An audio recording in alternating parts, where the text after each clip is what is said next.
Over the last few decades, discussions of environmental issues have increased greatly.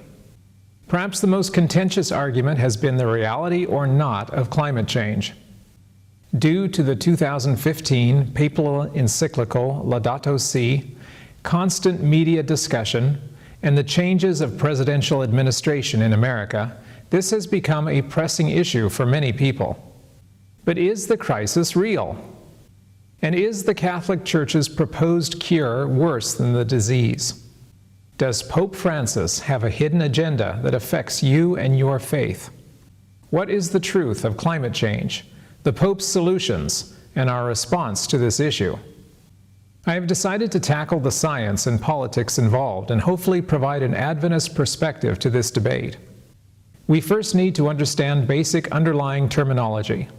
The phrase climate change is a bit misleading, as the climate is constantly changing and has been doing so for over 5,000 years. That is life on a damaged planet. The more accurate term is global warming, the idea that the temperature of the planet's oceans and atmosphere is increasing, and was coined by scientists decades ago. But due to the fact that global warming will have erratic results in different areas, it becomes easier to use the term climate change to describe the practical results of a rising global temperature. Most areas will get hotter, some cooler. Most areas will get drier, some wetter.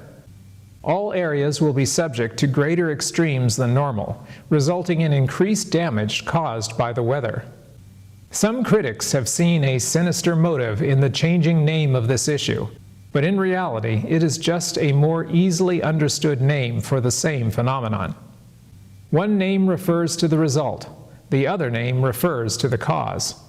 For the simplified purposes of this presentation, I will arbitrarily refer to the identical issue of global warming, climate change, as climate change.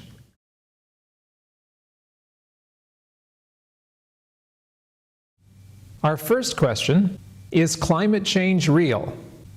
This would seem to be a fairly easy problem. Stick a bunch of thermometers in the air and the water around the world and see if they go up or down every year. Simple, right? This has been done for much of the last century, and the results seem to be conclusive.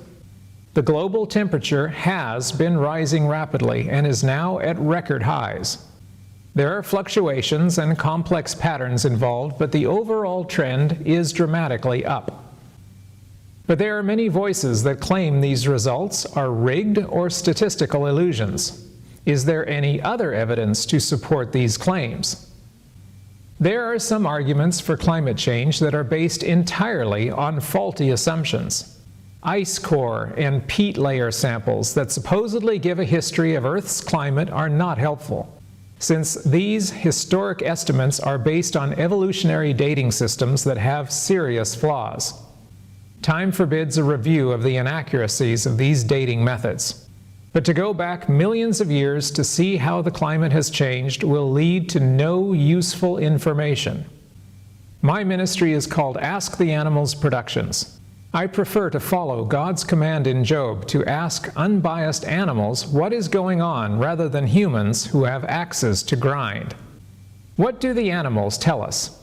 Here are a few examples. We find that birds, dragonflies, and other highly mobile animals are moving greatly to stay in temperature conditions to which they are suited. They are appearing hundreds of miles from their historic range. Butterflies are climbing mountains to stay in their specialized temperatures, since lower altitudes are becoming too hot. The longest-running butterfly study on Earth has proven this beyond question.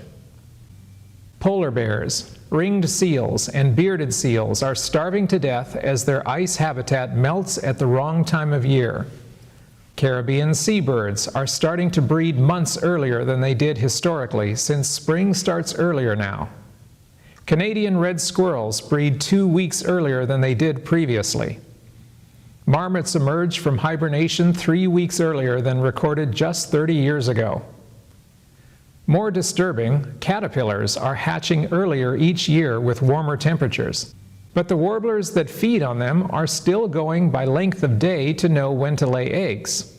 The caterpillars emerge and become adults before the warblers begin to catch them for their chicks' food. So by the time the baby birds hatch, there are not enough caterpillars and the babies starve. In a similar situation, a type of shrimp called krill become active and multiply under Antarctic sea ice based on temperature and ice melting cycles. Since ice is melting at abnormal times, the krill reproduce and die off at much different times than previously. This is hurting great whales who travel the oceans to reach Antarctic waters to feed on krill. The hungry whales arrive after the krill are gone. Adelie penguins face the same food shortage as they try to raise their young. Animals that are unable to move to new areas are dying. An example is the Carner blue butterfly, found only with a specific lupin flower. Places where just a few years ago had many Carner blues have now lost them completely, such as Indiana Dunes National Lakeshore. Woodland deer mice used to appear in all of Michigan's forests, but now have died out from the lower peninsula, remaining only in the cooler upper peninsula. Coral reefs are made by tiny animals and are the heart of warm water ecosystems. Raised ocean temperatures are weakening or destroying coral in huge sections of tropical seas, resulting in bleached coral that usually dies. Much attention has been paid to shrinking ice sheets and retreating glaciers. The toes of glaciers are so far from where they were just a few years ago that it is shocking. Glacier National Park in Montana soon will have no glaciers. What will we call the park then? But there are other physical manifestations not as well known. Sea levels are rising, and again, this is not conjecture, but a measurable scientific fact based on data from over a century. Even more alarming, ocean currents are changing. Major currents have been circulating in regular patterns for as long as we have known about them. But now they are altering their routes. The Humboldt Current normally flows only along the Pacific coast of South America. Humboldt squid is a typical animal found in this current and is now found in abundance off the coast of California for the first time ever. They have moved north as water temperatures have changed. A surprising side effect of warming temperatures is the altering of the male-female ratio of sea turtle hatchlings. Some reptiles have their sex decided by the temperature of their eggs, and sea turtles are having more females than normal. A stunning Australian study found that starting in the 80s, turtle hatchlings there began to skew to about 6 females to every 1 male, a serious trend. But now those areas have been producing almost entirely females for the last 20 years, at a rate of 116 females to 1 male.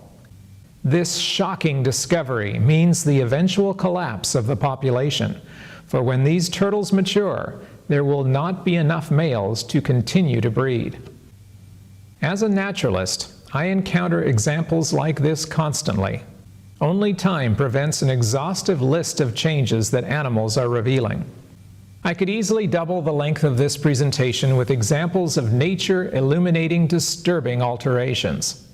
So the animals, without political bias or agenda, tell us clearly that climate change is not only real, but probably worse than we realize. So I take that as conclusive and will ignore the industry-backed climate deniers dominating many media outlets. Climate change is real. It is documented and grounded from many sources. Do not be bullied by climate deniers who only repeat industry dogma. About the only people left who deny climate change are the politicians bribed by industry lobbyists and the media promoters of those politicians. As factual evidence mounts, those who deny climate change will be increasingly in the minority.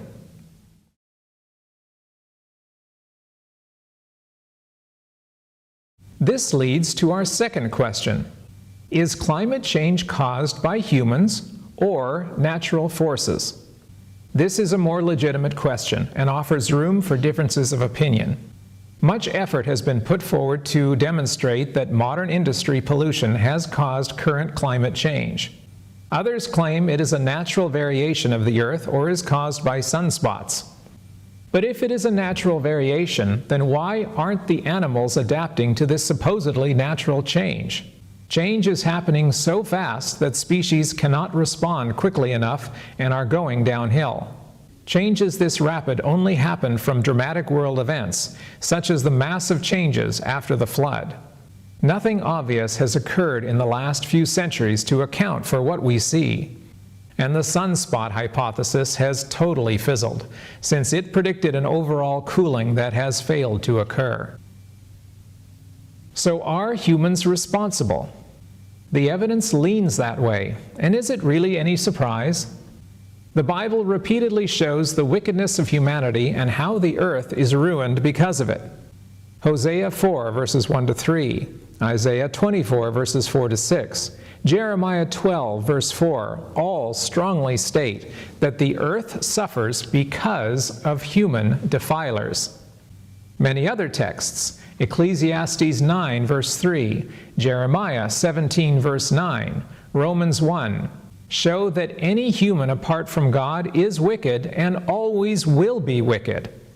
Since this applies both to atheists and those who profess religion but live a life that pleases Satan, we begin to see the majority of our nearly 8 billion on earth are fulfilling God's prophecies of self-destruction.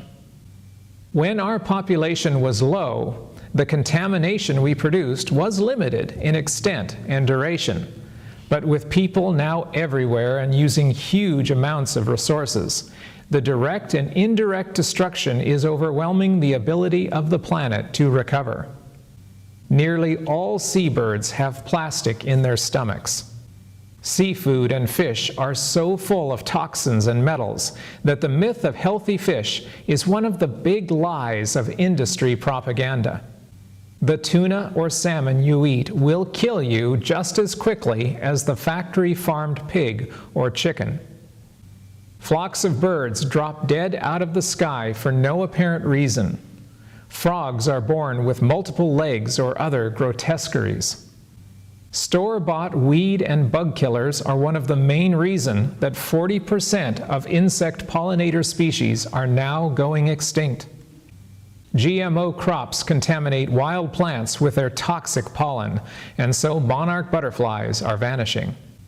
A survey of problems like this is endless and depressing. Ocean acidification is a crisis even more urgent than climate change.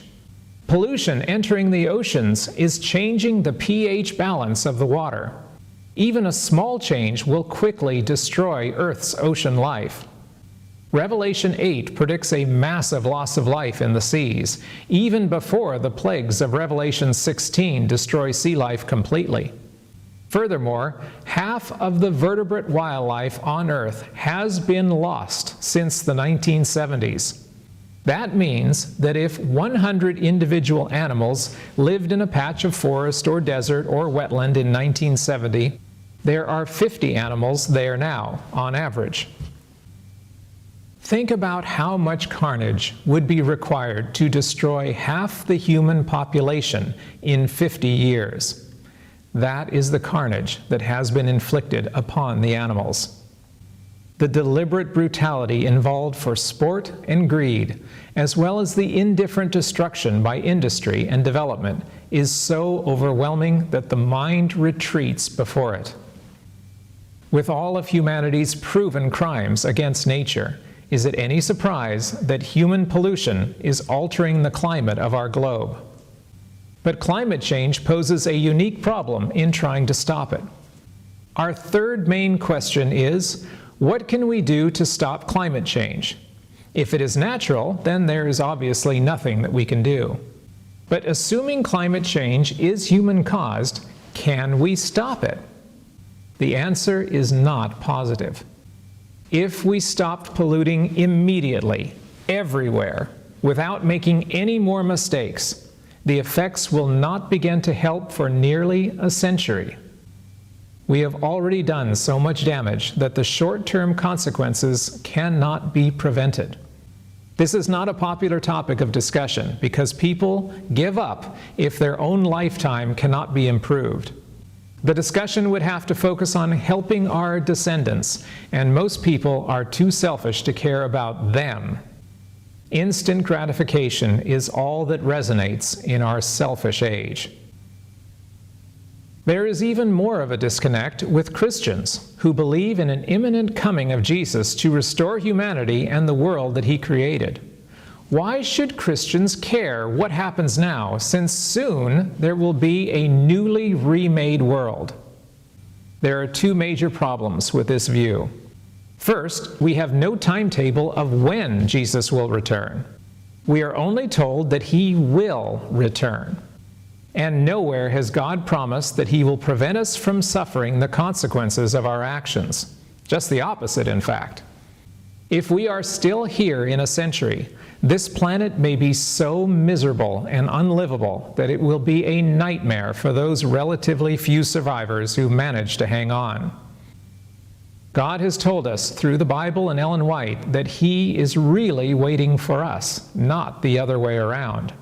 This makes our duty to vindicate God's government all the more urgent, so that He can return as soon as possible before our environment disintegrates completely. Second, the Scripture teaching of dominion makes us responsible for what happens to the earth and its inhabitants. I looked at our dominion over animals in my presentation, Animals, Ethics, and Christianity. And I looked at our dominion over the earth in my presentation, Without this animal you will die. So I will not repeat all of that here. But the summary is that everything on this planet belongs to God, not to us. We are stewards until His return, and He will not reward us for killing the animals or polluting the ecosystems that He designed. God has stated unequivocally that when He returns, He will destroy those who destroy the earth. Revelation 11, verse 18.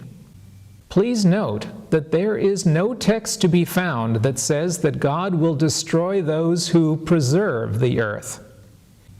God will not honor those who display a trash this world and get a new one free attitude. So we are faced with a serious dilemma. Whether climate change is caused by man or not, we are not going to fix it anytime soon. But our individual actions still matter, as they display the character of Christ or of Satan, as shepherd or destroyer. If we take actions that cause needless destruction to life, we fail in the God-given responsibility of stewardship of His world, His animals, and His human children. So our best policy is to practice the least destructive lifestyle we can, while staying true to God's revealed will in the Bible. Please note that one cannot be true to the Bible and inspiration without caring for nature.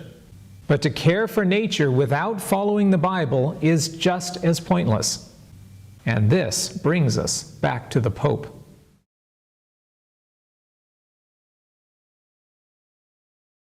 In 2015, Pope Francis wrote Laudato Si on care for our common home, making the Catholic case for environmental care. It is an official document that carries binding force for every Catholic, and is designed as a roadmap to world cooperation. It has been hailed as the greatest or the worst thing the Papacy has recently produced, depending on people's agendas. What is the truth of this document and the motivation behind it?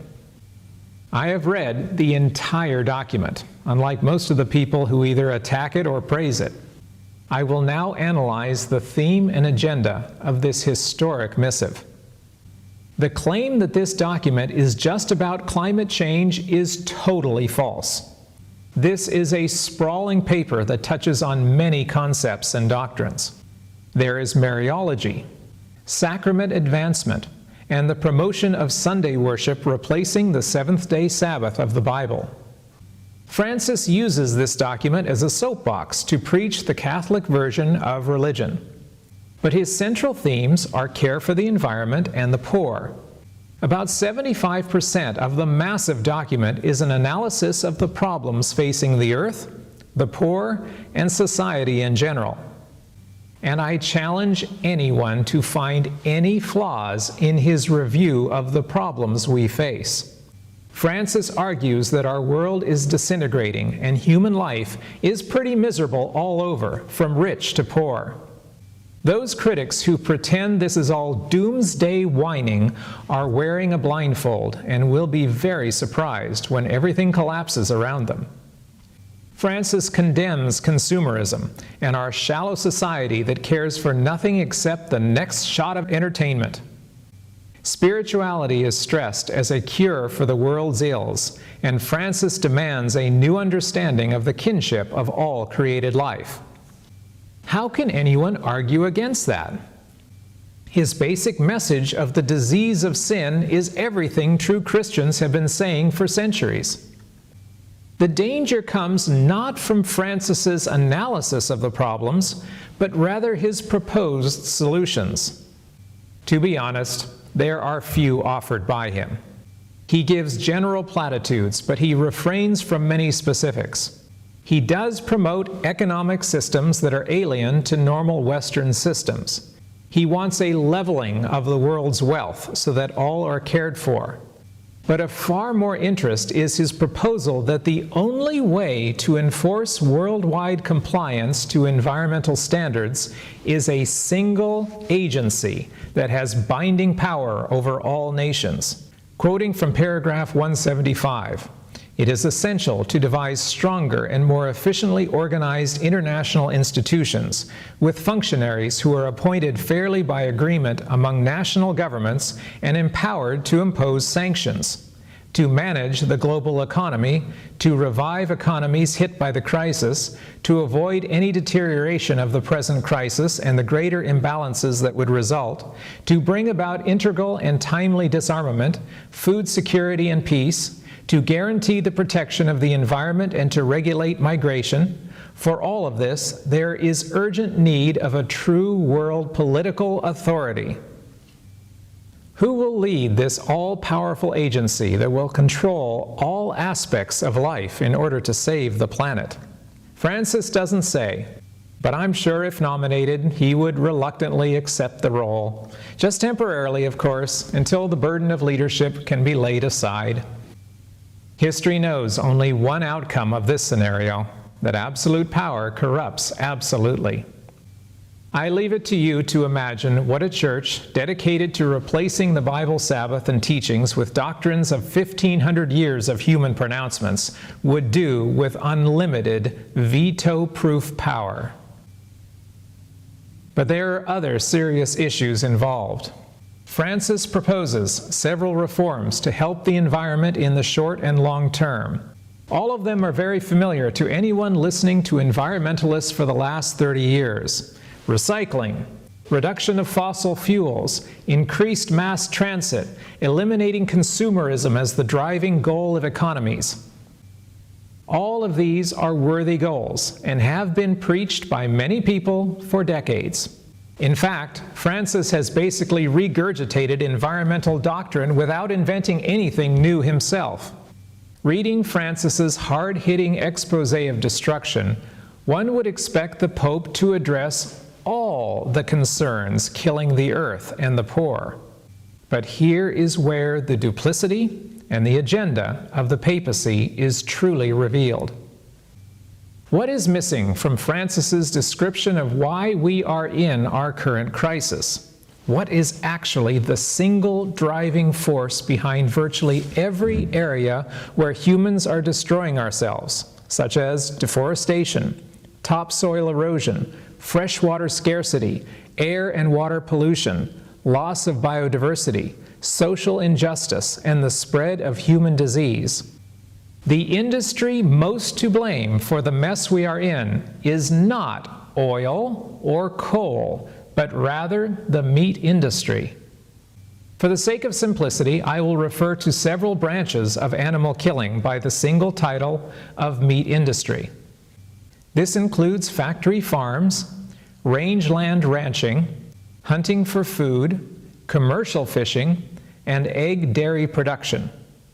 The meat industry uses more resources, destroys more wildlife, wastes more fuel and water, and leaves more people starving and destitute than any other cause.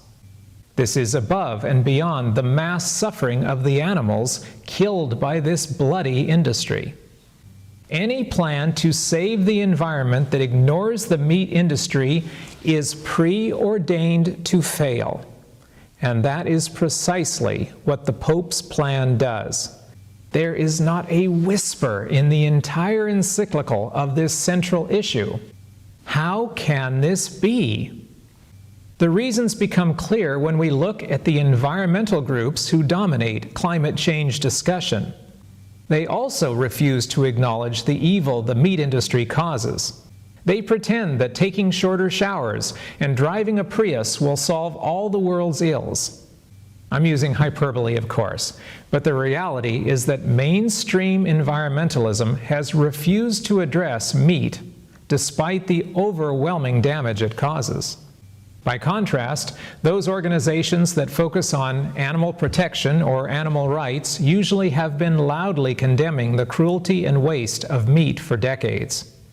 But Francis deliberately chose to ignore this message in favor of the limited dogma of typical environmental groups.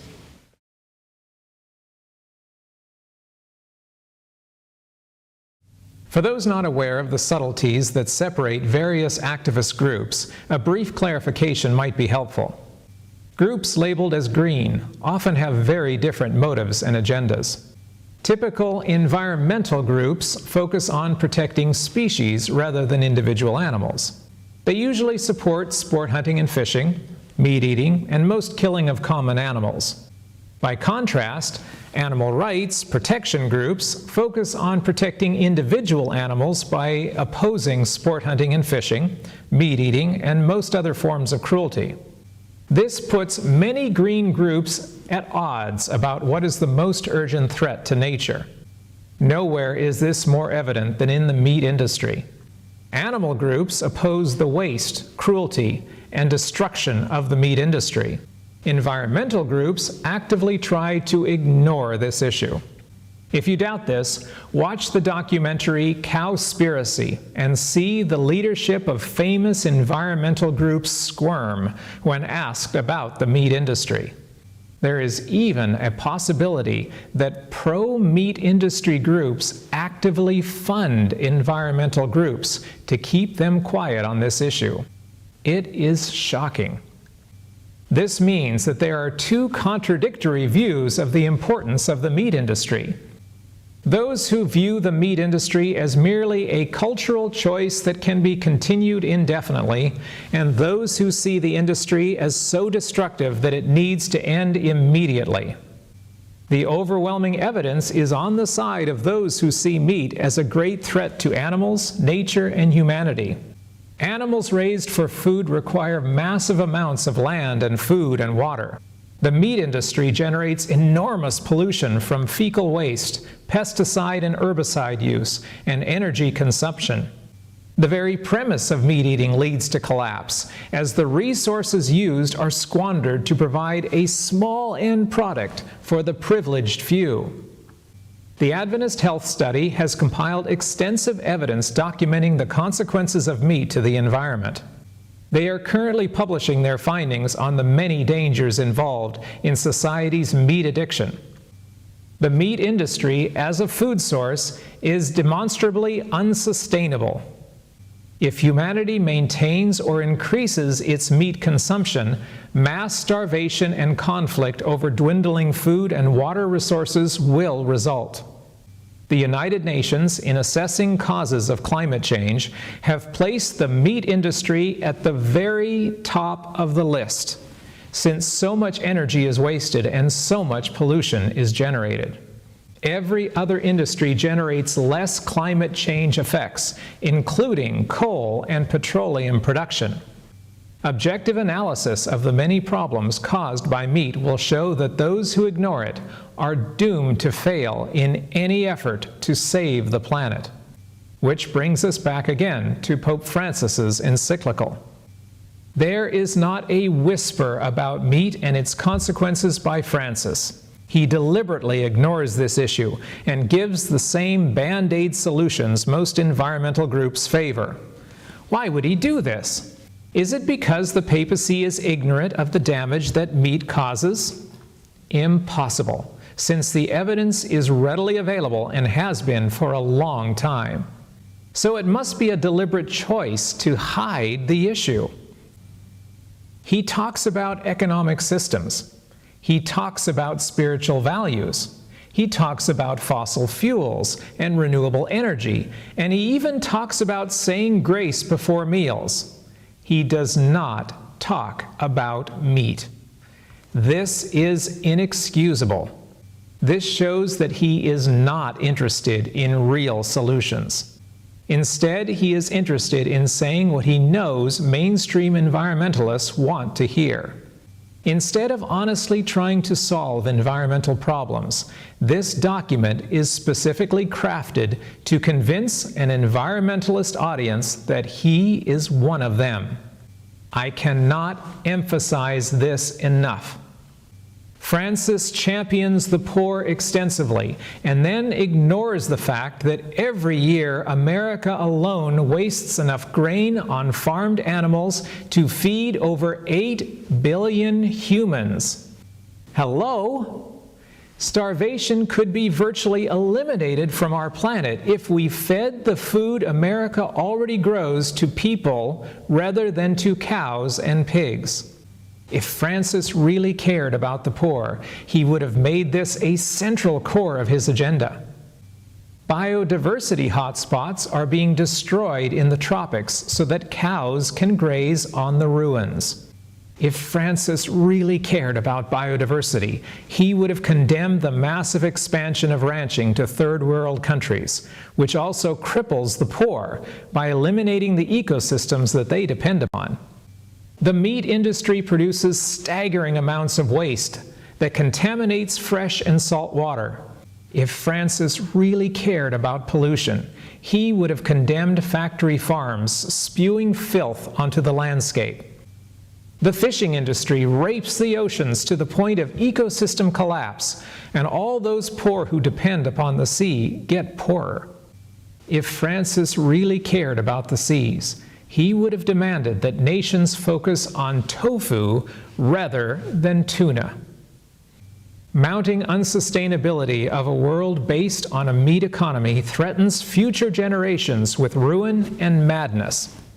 If Francis really cared about the future, he would have spelled out how a vegan economy would provide for all. But Francis does not really care about this. Francis does not care about the environment.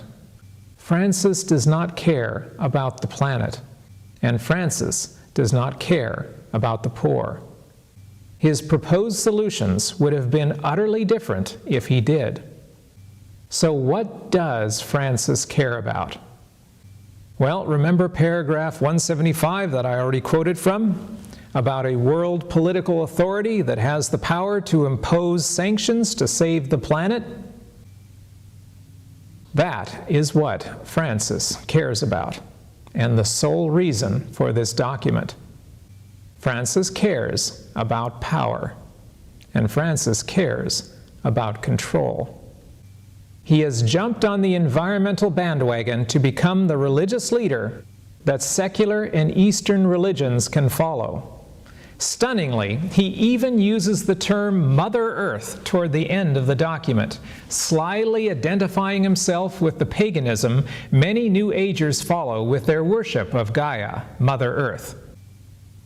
There are also subtle hints throughout the encyclical supporting pantheism, another bulwark of environmentalists who lean toward spirituality. In several places, Francis insinuates that mechanistic evolution is factual, angling for the support of worldly scientists. All of this is deliberate and calculated to convince the Pope's audience that he is one of them. Nothing like this has ever been seen from a major religious power. Churches have historically shunned any defense of nature and animals. Sole voices in every faith have championed the voiceless and argued for the protection of nature, myself included. But no church leadership, speaking on behalf of their religion, has ever said we must save the planet or else. This has actually been why uncountable souls have been turned away from Christianity for centuries. Those who correctly see the importance of animals and care about their treatment have been spurned by the killers and the torturers that pretend to be followers of God. Bow hunters for Christ and church fundraisers centered on eating animal corpses killed for social pleasure are examples of the blindness of apostate Christianity. True biblical Christianity treasures all the souls God has created and does not kill them unless there is no other choice. But instead of being the head, Christianity has been the tail, hiding the truth in order to pander to people involved in bloodshed and cruelty. And the papacy is a prime offender in this area. For over 1,000 years, Catholic leadership has explicitly stated that animals are soulless inferiors that can be tormented as we wish, that those who stand for animals and nature can stand alone, and that the planet will be just fine no matter what we do.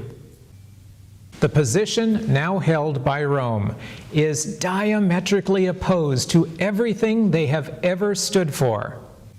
Once again, this should tell us what is really going on and why.